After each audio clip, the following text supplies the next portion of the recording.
All right, welcome back. An unexpected, short, very brief pause between the two speakers. I have already here on stage Mikko, who is a CEO and a researcher and a very good friend of mine. He's here to talk about how can you break out from an isolated environment. Please do tell us. Thank you. All right, thank you. It's great to be over here, and this is my first time over here in Riga in general. So far, everything is good. Nice place to be. But at first, I want to give a big round of applause for Bibi and all the CERT.LV team to arranging this great event over here.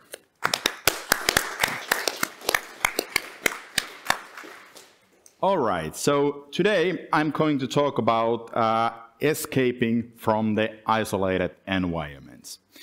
So what this means is that we have started to company SensorFu back in the 2017, and during that time we found out that there's quite a lot of isolated, or before that we've learned that there's quite a lot of isolated networks still out there. But today I'm going to talk about you a bit about the higher perspective, where we are coming from and why the isolated networks are still rather important, and then quite quickly we dive in deeply into the reasons why the network isolation and different systems with the isolation might fail or cause some troubles with the isolation. We have some more generic cases, so I would say that which are the most common cases related to especially to the network isolation, and then I have a couple of really technical specific cases which might be interesting, especially for you guys who are really into the technical details. So, my name is Mikko Kenttälä. I'm a founder and CEO of SensorFu, but I have a long history in the technical field. I've been always hacker also. Since the high school, I've been playing around with the technology, networks, and Unix systems. I actually, in the high school, I think the first thing what I learned from the hacking was to actually how you can sniff some traffic from the hubs and learn if there's a telnet connections, you can get the username and password from there. And that was really something during the high school. And since then, I've been always interested about the cybersecurity in really technical terms also. I have a past of doing technical security audits, meaning that we actually went and tested some of the security policies what the customers may have. But also we've been doing some pen testing, blue team, red team exercises, and so on. And I'm, as a hobby, I've been doing also some vulnerability research, which is I'm going to talk about more also in tomorrow, related to some of the Mac OS vulnerabilities what I've found. But today we are talking about the network isolation and the isolation in general. Even though we had a good presentation beforehand about the zero trust and it's coming more popular, we are still heavily relying to different type of isolations and air gaps. And those are for many places, those are the security controls which are covering the OT infrastructure, banking, healthcare, secretive networks in governmental level, and so on. So it is still heavily used in many places, and based on our experiences, when we deploy our products and based on the experiences of doing the technical security audits, most of the times there's still slip-ups related to that network isolation. Just really shortly, because some of the technical findings what I'm going to cover is related to our product. I just quickly show the base idea how the product works. We have component called beacon, which is deployed to the isolated network, and it tries to call home automatically, continuously, all the time, with multiple different techniques. So some of these findings, what I'm going to cover, is related to the things what our product has found over the years, and some of the things are related to the research what we have done while developing this product. A bit about the reasons why the network isolation is important thing. The fact is that the network isolation and segmentation is still heavily in the foundation of the cybersecurity. So Gartner did this type of security pyramid to map out the different practices and security policies and put it in the way that you can see that some of the things are maybe more critical and more in the foundation of the cybersecurity. And I think if there's some managers around here or in the audience, I just want to highlight that many of the topics over here are quite boring, related to which are in the really in the fundamentals. But that's the thing where most of the slip-ups actually happen, and most of the attackers can leverage that. And it doesn't mean that you don't need to pay attention on the things which are on the top of that pyramid, but it more like shows that those are really valid and important security policies and practices. But in general, it means that if you have a huge slip-ups or caps or misconfiguration in the foundation, those won't help you much because they are covering some of the things in the top of the pyramid. And there's a couple of examples. For example, some use cases, Rob Joyce in 2019 tweeted about the specific case where one nuclear plant was connected directly to the internet because someone inside of maybe the employee or someone who had access over there decided to connect one of the systems directly to the internet, because he or she wanted to do some crypto mining over there. Maybe there was a cheap electricity available in the nuclear power plant or something like that, which made he do it. But these things really happen when there's some silly thing which basically break the security boundaries in that network. So one good sales point also for the zero trust networks, because these things really happen.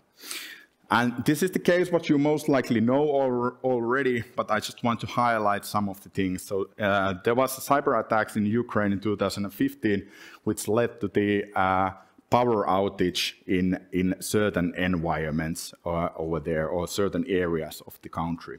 It lasted a couple of hours, took down 30 substations, and obviously there was a nation-state level attacker behind it. But there was luckily it took only several hours because they still have some manual switches in place, so they can do, even though if they lose control to the automation side of the things, they are still able to recover in some reasonable manner to do the manual switching over there by the switches and cranking those up and down.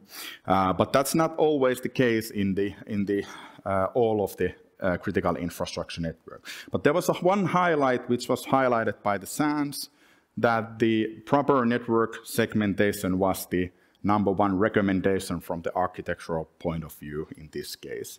Obviously, there was other suggestions too, which are once again one of those rather boring topics, which are more about how you handle the things in practice and how you actually execute those policies in a way that those will help you in the scenarios where you have issues on your network. There's one more example from this overview, is the case related to the Norsk Hydro. Norsk Hydro got hit by the ransomware case, which was basically able to affect to all of their IT infrastructure. So all their employees were affected to this on their IT side. And I think they are the world's biggest aluminum provider, so it was obviously huge case, but there was a success story behind it. And I want to highlight, and I like to use this example just because of that fact that once we have a story where there is actually a success story also behind it. So that CryptoLocker was not able to distribute itself to their core operational network where the actual production is going on when they are pushing the Aluminum to the next level and melting it down and so on. So CryptoLocker was not able to affect that, and they say it by themselves that exactly was because of the network segmentation and separated administrated domains. So those two things, they think that were the most important things. All right, so let's dive in to the more on the technical side. Previously, if you're into this topic, we've done another presentations related to this network isolation scenarios, different kind of scenarios. We did a presentation in Disobey, which is the one great hacker event in Finland. You should all join. And we did presentation over there where we showed that how you can escape from the host-only network virtual machine in one system and take the connection from that host-only isolated system. You can take a connection towards to the different machine in that in same Wi-Fi. So even though you are inside of the virtual machine in host-only network, how you can do it. You can see the demonstration from YouTube related to that. And I think for the techies, especially, there was another great example done by my colleague, which was related to the cover channels in the DNS cache.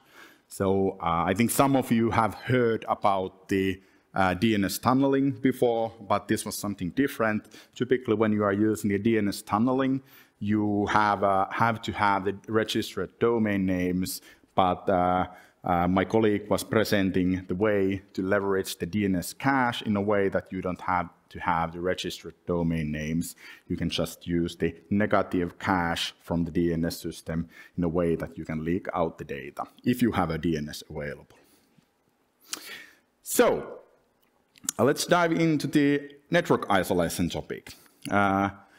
Typically, if you talk with someone about the network isolation, and if you try to draw a picture that how it actually looks like on the topology view, this is something what you end up. Obviously, quite simplified version, but anyway, this is everybody's idea that you have the isolated network. There's one firewall and router controlling the connectivity between maybe the office network or not that isolated environment, and from there you have a connectivity towards the internet. However, in reality, when you start to map out that kind of environment and all the components over there, it actually includes multiple different things.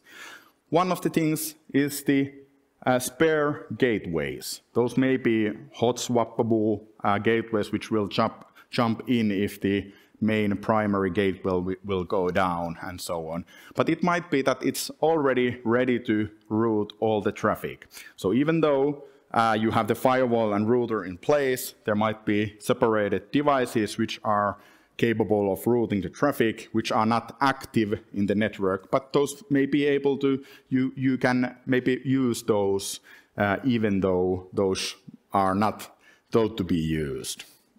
Then one thing which is really common is that you have some shared services between multiple networks. So in this case, like for example, NTP and the DNS, for example, are the shared services. Quite common case that you have both of those services available from the office network and isolated networks. And you can leverage out those. So if you are in the isolated network, there may be a way to leverage the connectivity between the DNS and NTP and use those as a jump host towards to the other networks.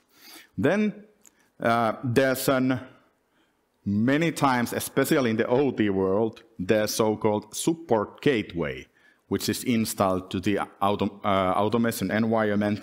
And this is typically done by the manufacturers of the automation system. So they deploy so-called support gateway to that isolated network, and it provides alternative avenue out from that isolated network, but also into that network. So many times these may include like 4G devices and so on. So they have a completely separated connection out and in from that isolated network. So once again, it starts to be much more complicated in that sense. And then again, there might be users in the isolated network who decides to connect one of the systems directly to their phone, maybe for charging the phone or getting the tethering and internet connectivity up to spend their time. If they are sitting in the monitoring room or something like that, they might get quite bored. Luckily, this doesn't happen that often anymore, at least in purpose, because most of the persons have a decent mobile devices where they can spend their time for browsing a web if they are sitting in the monitoring room. Even though it might be against the policies, but these things still really happen. Then, the most common reason what we see with our product, why the network isolation is failing, is the DNS.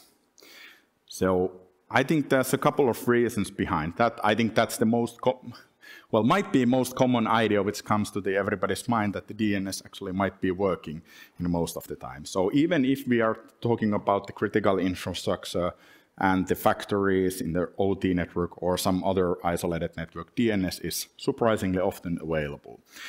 And the thing with the DNS is the fact that you can use it in a way that if you watch the topology picture as a defender, you don't immediately figure that out, that, oh yeah, you can actually use this DNS to make direct connections to the internet, because you can do DNS queries. Those DNS queries go all the way to the internet, and the information inside of that message will go directly to the internet. And that's so easy to miss, and this is something what you need to know. So it's hard to figure out it by yourself, I would say.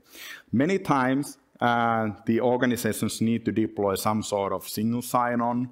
So for that, they use AD. So they need to have a connectivity towards the AD. And the AD at the same time is DNS server. So that's one of the reasons why most of the time DNS is working. Also, routers can be DNS resolvers. So you are, from the firewall point of view, you are not taking connections towards to the different networks. You are just communicating to the router. And if there's a DNS resolver, that resolver will do the job and query all the questions towards the internet, if that's possible. And quite often it is. And I think the main thing over here is that it's so easy to ignore the fact that the DNS is available. So let's go into one specific scenario, which is also quite common scenario, what we've seen over the years of doing things related to the isolated environments.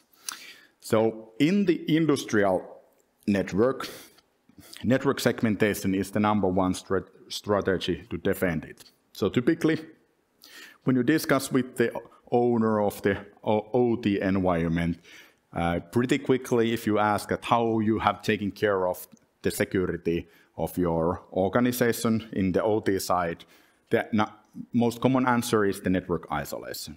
And most of the best practices actually promote it, and sometimes it's even requirement, and in some countries even in the it's coming to legislation that these environments should be isolated. And if there's mistakes done over there, it will have huge consequences. So the best practice in that world is to use the Purdue model, which basically includes multiple layers of defense, typically, and the best practices are basically following that. So the Purdue model actually includes multiple layers, and it's not built for the security, but many times this is also used as a guideline for the segmentation and the controls and the network isolation over there. So once again, we start with the network topology. If you look at that, there's multiple firewall routers between each of the zones over there. So the fundamental idea with the Purdue model is that you have a normal office network, which is the enterprise zone over there.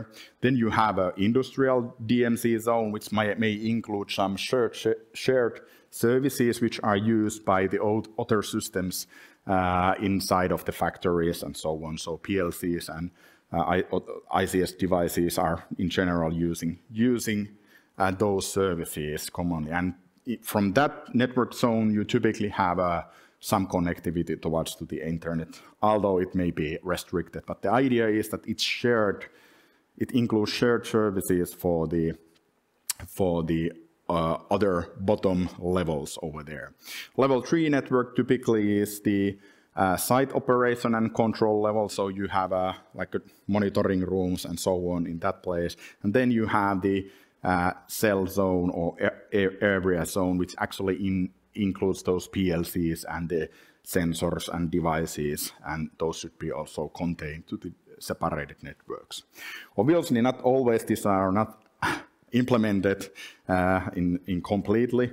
Actually, more often you have from the network segmentation point of view, you have this level 3 and level 2 networks are kind of combined together, but still it's something similar. But once again, in reality, when we start to dig up that how this actually looks in a practice, first of all, you don't have 4 firewalls. And I'm not encouraging you to use 4 different firewalls. You might have 2 firewalls. I think that's more common. And with these, the basic idea is that you have the one firewall router, which is between the office site and the public internet site. And then you have another firewall, which is controlling the different sites and the actual stuff in the OT network in general. So in the factories and so on. So you have 2 different control mechanisms for that. Then we were actually visiting while we were doing research for network testing, the network isolation. We visited the University of Tampere. They have an automation laboratory, including all kind of devices all the way from the last 30 years or something like that related to the OT network. They have also implemented like a Purdue model in a way that they can teach them that this is the best practice and how you should roll on. So in that case, we had the fundamental idea is that you in the bottom level at the firewall, it should be able to block all the traffic from the level 2 and level 3 network towards to the internet. And because that segment should be quite isolated also from the both directions. But what happened in this case? We sent ICMP echo request towards to the internet. There was one tricky thing related to it. So, and the why it was actually working. But we sent that kind of package, and the router received it and was a bit confused about it, and was thinking of that. What should I do with this packet? And the trick related to this was the fact that we told that this packet is actually coming from the subnet, which is completely different subnet where we are at. So we were at the level 2 network. During that time, we sent packet what seems to be coming from the IDMZ. And since the same firewall is controlling the traffic, it should know better, but it basically, because it didn't have anti-spoofing enabled, or it didn't have a URPF, which is unicast reverse path forwarding, enabled, and because we spoofed our source IP address, was actually gladly allowing that connection to go through, because it mapped out the source IP address, which were matching to the IDMZ zone, and with that, it checks access control. It will check the access control list and found out that okay, this kind of traffic is allowed from the IDMZ zone, and it will just push the traffic forward towards the internet. And because that internet-facing firewall doesn't have any context of where is this spoofed IP address or anything. It's generally IDMC is allowed to talk to the internet. ICMP was allowed, so it went through. So even when we started from the point of view that we had the 4 firewalls and multiple layers, sometimes the things what you may find is actually quite straightforward. The funny thing or sad thing, depending on the point of view, is that this spoof IP technique is introduced basically at the late 90s. So there's nothing new over there. Most of the firewalls and routers have the capability to stop that with the anti-spoofing or URPF, and it takes 5 to 15 minutes to enable it. But it is not enabled by default, and that's the thing, why it works most of the time. And this is important for maybe 2 kind of use cases, what I can make of at least. One thing is obviously if you have something secretive data in your isolated network and you want to keep that in, this may be the way to leak it out, and that way you have a good way to evade some of the controls in that network. But another thing, especially in the automation side or OT and the critical infrastructure, is the fact that you can use this other way around also. So you may be able to send UDP traffic directly to the PLCs from the office network or from the IDMC zone, which are much more likely to get compromised in case of some kind of like a cyber event. So these things still may occur, and especially in the OT world, it's quite common to use protocols like UDP, so you can just send a malicious traffic for some of the sensors or the PLCs over there. All right, let's move forward. I forgot to mention that the spoof IP test is the second most common thing which is found from the organizations, even though if you have multiple firewalls and plenty of controls in your environment. So it really still, unfortunately, is a thing. Then, continuous testing. This is also important case in the sense that this is also, I think, Rob Joyce once said also on one of the presentation for the defenders of the network, that how you can stop the nation-state players to getting in is the fact that if you are able to make sure that your security policies are in place all the time, continuously, it might be the key thing. And we have found it out other way around. So when we are testing continuously the network isolation, we have found out some interesting cases. So every now and then, the configuration may change, and there might be slip-ups happening, or there might be issues with the devices. And in this one specific particular case, we had a setup with one of our customers. We're running it on the specific remote automation environment. They had a remote site over there. They had VPN connectivity between their headquarters IDMC zone. So, and this is something which is rather common. If you have multiple remote locations, you have some sort of tunneling between the services or the remote sites. So they had a setup where they had that internal network, the remote site was connected to their IDMC with the VPN solution, which was relying on the 4G connectivity. We had a beacon deployed over there, and it was running over there like 2.5 months to 3 months or something like that. And all of a sudden, beacon called home, and some of the traffic were able to go through for some time. So our customer got the notification. They started to dig in that what is actually going on and what was happening on that environment during that time. It turned out that they did actually some updates to the environment, which is a good thing during that time, and pretty quickly was able to reproduce the issue. And the issue was that whenever, if you reboot the router over there, for a while, it didn't have any of their customized firewall rules in place. So it was working around a minute or so, completely without the firewall rules which were done by our customer. And it turned out that there was an issue in the ABB's Arctic Wireless Gateway in the circumstances where if you reboot the system, there will be a case where the user-made configuration is not loaded immediately, so the internet will be available and open without the restrictions for a while. Same applies if for any reason the VPN tunnel goes down. The same thing will happen.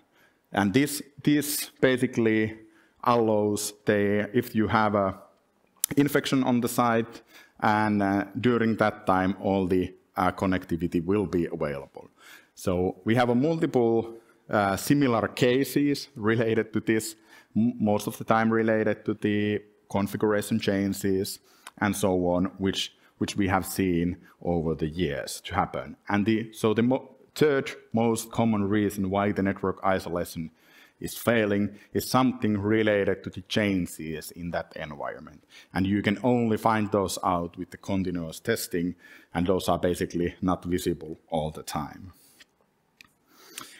So the topic was to talk about the isolated environments. So this finding was actually coincident for us, but it may be interesting from multiple points of view.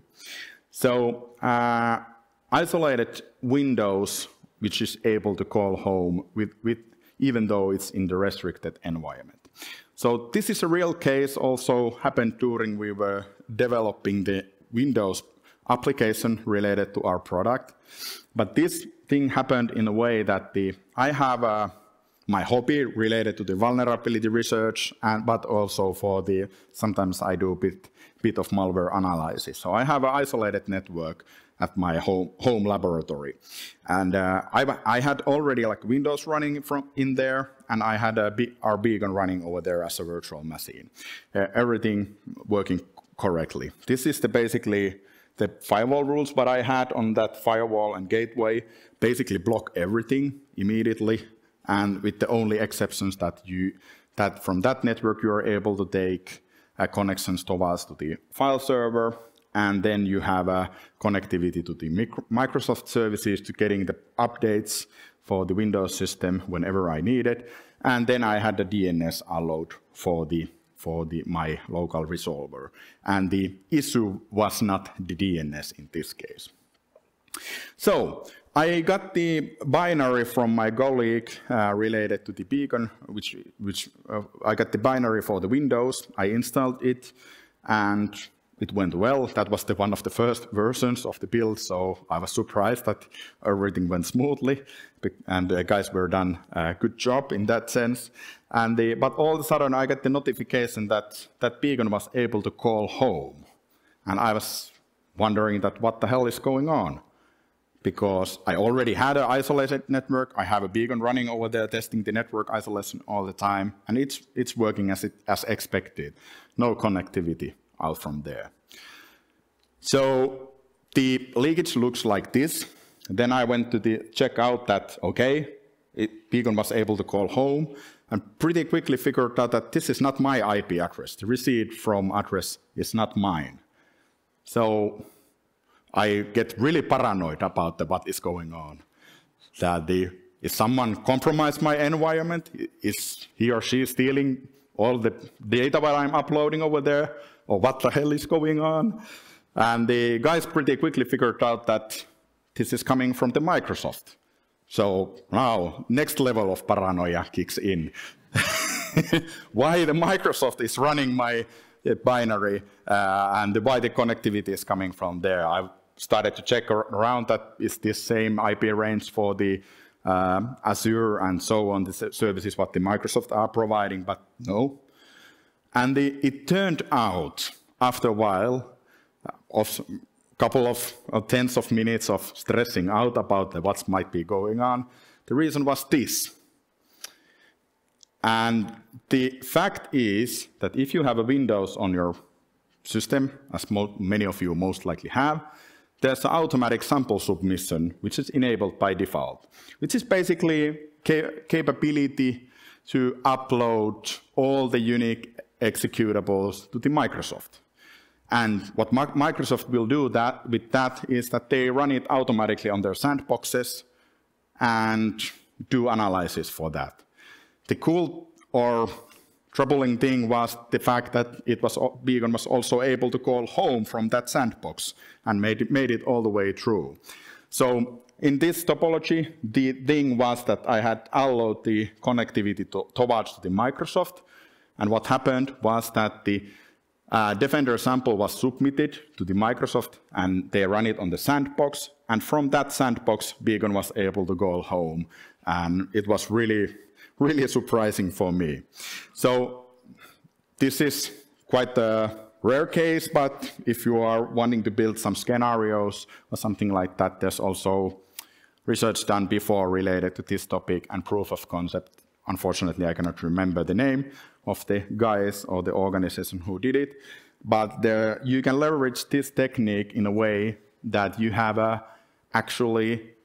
if you have infected some of the systems on that environment, you will write the secretive data to that executable and make it so that when that executable touches the disk, including the secretive data, what you want to upload, the executable will be transferred to the Microsoft if you have that connectivity available, and Microsoft will run it on the environment which have a more capable internet connectivity, and with that you are able to get and receive the data inside of that executable.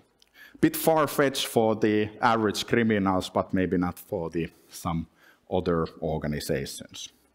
But that was really interesting and also technically funny case. And by the way, later on we needed to change the way how we deploy the Beacon, because it turned out that it's not a good idea from the security product point of view if you are receiving unique binaries all the time with the new versions and so on from us. So all the bells and whistles are screaming all the time if you have a unique executables. In our case, the configuration was embedded to the binary, and that's why those are different every time and for every users. So we changed it for the more common deployment method. All right, since I have some time left, there's one more thing. This is quite technical. I try to go it through rather quickly to make it on the deadline that the BB won't kick me out. So this is about the bounce attack. We talked about this also in the disobey previously, and this was exactly the technique what we used to escaping from the virtual machines, which are in the isolated network. But I found out the new ways to leverage this attack quite recently. So I don't know how many of you are familiar with the bounce attack, but this is not a new technique in that sense, but I will refresh your mind. So the fundamental idea is to use the things what we can control. So in many cases in the network layer, we can also control things which are not most of the time controlled by the users. So the fundamental idea in this picture is that Alice is in the contained, isolated environment, which is controlled by the bouncer, and she wants to communicate get the message out to Bob. So how she can do it? She will say to the bouncer that, "Hi, I am Bob. I want to say, how are you, to Charlie." The bouncer forwards that information to Charlie because that's something what the bouncer is allowed to do. And then Charlie receives the message and figures out that, okay, Bob is trying to send this information for me, but I'm not allowed to answer for that. So for that reason, I answer to Bob that, "Hi, Bob, Charlie is not available. You cannot say, how are you, to Charlie." So you fool the bouncer and the control mechanism to think about you are someone else, and they try to reply to that someone else, and actually at the same time they forward the traffic towards to the owner of that information or target of that information. So we found out the bounce attack, or I found out that there's a possibility to leverage this bounce attack in the AVDL network. I think most of you might not be aware that what the AWDL network is, but let's have a quick question. How many of you have an Apple device, iPhone, iWatch, iPad, MacBook?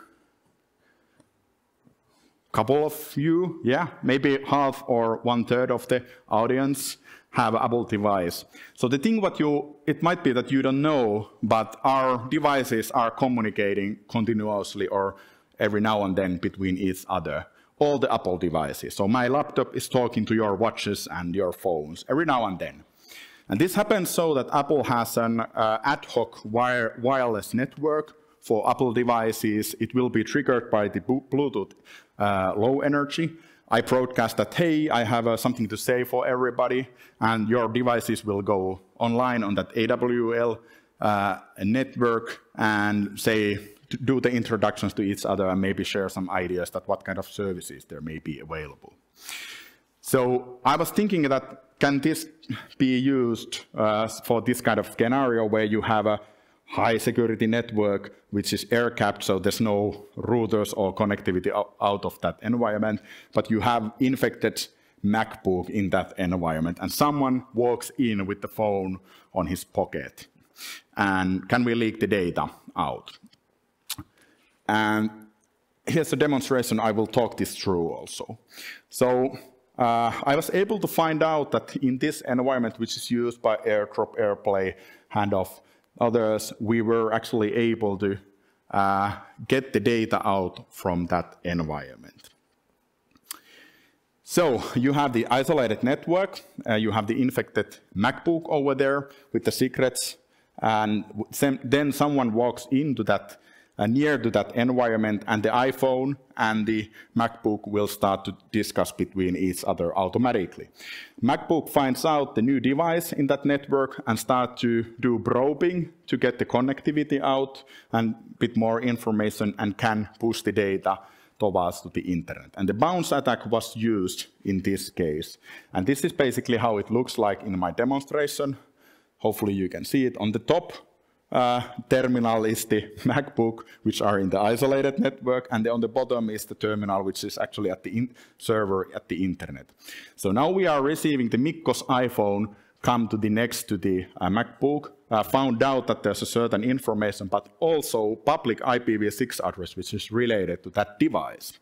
And with this information, we can send the traffic, which is specifically crafted in a way that when the phone receives that information, we can send the secrets towards to the mobile device, and because it's once again detecting that, okay, this is coming actually from the internet, so I'm actually answering this data towards to the internet, so it's basically redirecting the traffic towards it. You see more technical picture now, and I can actually show it later on also more clearly. But this way, the trick is to fool the phone to think about the connection was coming from the different side. So over here, in the really packet layer, in the details in the packet layer, if you look at when we have the MacBook over there on the left side, the layer 2 address was leakers, the original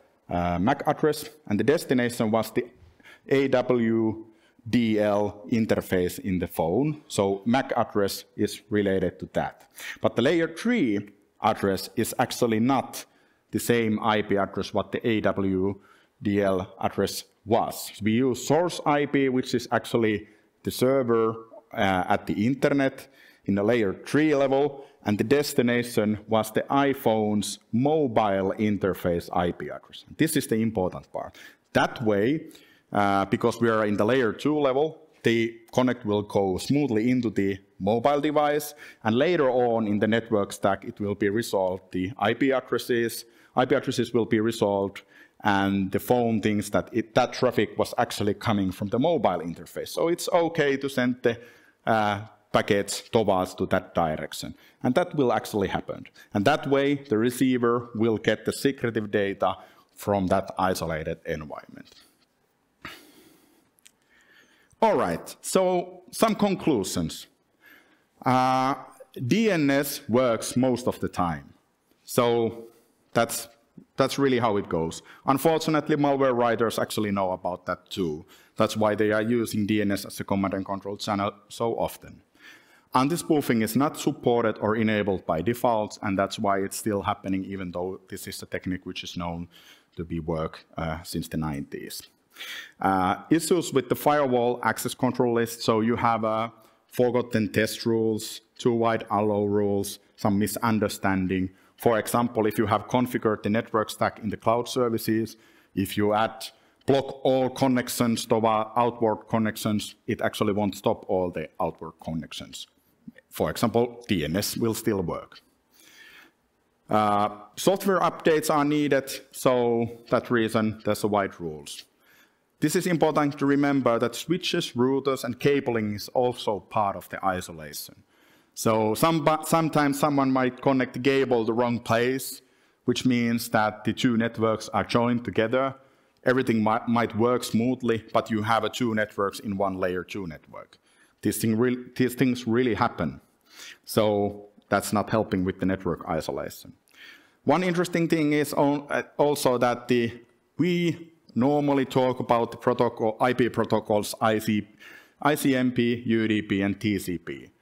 But there's actually 140 different IP-based protocols which are over there. And sometimes when you do the default blocking policy, some of the firewalls actually suggest that this should be it. This is enough for doing the blocking. If you block these protocols, it is enough. So you have an idea that you have blocked everything, but that's not really the case. You need to dive into the details and find out that, oh, I need to do this and this more careful configuration to actually make the blockage to happen. So there's protocols like IPsec, some routing protocols, and so on, and some tunneling protocols. IPv6 in general is misunderstood and misconfigured, so if you just don't pay attention for IPv6, it doesn't help. It might be still over there. And another thing is that in some firewalls, you have a different table for IPv6. So you have IPv4 rules, which need to be configured. Those might be well sealed and everything is in place. And you think that we are not running IPv6, so it's completely forgotten. But there's no like a default blocking policy, which might mean that IPv6 is completely allowed. And as we saw, ICMP can go through all the layers. So if you need to have a connectivity, that might be a really good option for that. But all right, thank you. All right, thank you, Mikko. Let's have a chat. So you clearly elaborated, and I think also the previous speaker also told, and I think the upcoming speaker will agree on this, that isolation is no more possible. We're talking about just the isolation, segmentation. Segmentation is now, but we have to focus. Having like air gap networks, it's not the thing anymore. Now you mentioned multiple approaches here. You mentioned the DNS, spoofed IP, UDP. And on your last slide, you kind of thought of all the other methods and explained all the other methods quickly as well. So would rogue, unsanctioned devices, forgotten devices be as a pivot point? And have you encountered those as well in your challenges? Definitely, yeah. So I think that is like I said, I've done also red teaming and the penetration testing. So that's definitely the thing what we try to find out, because it's a forgotten device someplace which is basically not configured as it should be.